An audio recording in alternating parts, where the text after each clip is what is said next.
Starting on the first fight of the main card, Benoit Saint-Denis versus Kyle Prepolec, which is a very hard name to say. Both are coming off a 2-fight loss streak, but Kyle is a early replacement, and Benoit Saint-Denis has had a full camp, and I think he just has it in him. There's been a lot of build-up around this fight specifically because they want to start building up Benoit Saint-Denis again. So I think it will go to Benoit Saint-Denis pretty early. I do not think it's going to go the distance. Next, Natalia Silva versus Alexa Grasso. I truly do not believe that the UFC's done with Alexa Grasso yet, but I do believe that Natalia Silva is a very, very prominent threat to the women's flyweight division.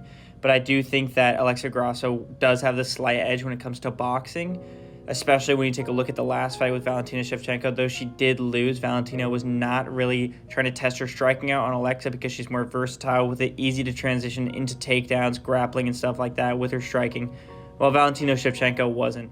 I think Natalia Silva does pose a threat in this fight, so I'm going to go ahead and give it to Alexa Grasso by decision. Next, Jose Aldo versus Ayman Zahabi. I think that both are older when it comes to the sport, and both are definitely out of their primes. Both have been in before 2020, obviously, with Jose Aldo being a former champion. But I think that if we could take one takeaway from Jose Aldo's last fights, he really hasn't slowed down. He's still wrestling at the highest level, and his striking still on point. I think that though Ayman is on a win streak, I don't know if he's going to be able to handle someone like Jose Aldo, even though he's out of his prime, both being very similar ages, with Jose only being a year older. So I'm going to give this to Jose, and I think it will probably be a finish. Next, we have the women's flyweight title fight, Valentina Shevchenko versus Manon Fiorot. I think that Manon is, though, she's very, very dangerous. Valentina Shevchenko is a little bit out of her prime when it comes to her danger levels as seen in her last couple fights, so I do not think this will be a knockout from her end. I'm going to go with controversial opinion and give it to Manon. I think that she's just rising through the ranks, and her getting this title fight kind of proves that the UFC is ready to move on from Valentina Shevchenko, Grasso rivalry between them in these last couple fights, so I think I'm going to give it to Fiorot.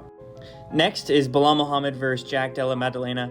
I think that Jack's one of those guys that you really have to take out before he takes you out, and if we're looking at Belal Muhammad's track record, he's only finished one person. That person was a mostly submission wrestler, and I think in Sean Brady, he was not in his prime as he is showing and increasing his skills. So I think that if Belal Muhammad can't get him out of there early, which I do not think he can, I'm going to have to give it to Jack. Jack is lethal. He has crazy power in his hands, and I feel like it's going to be a very good night for him.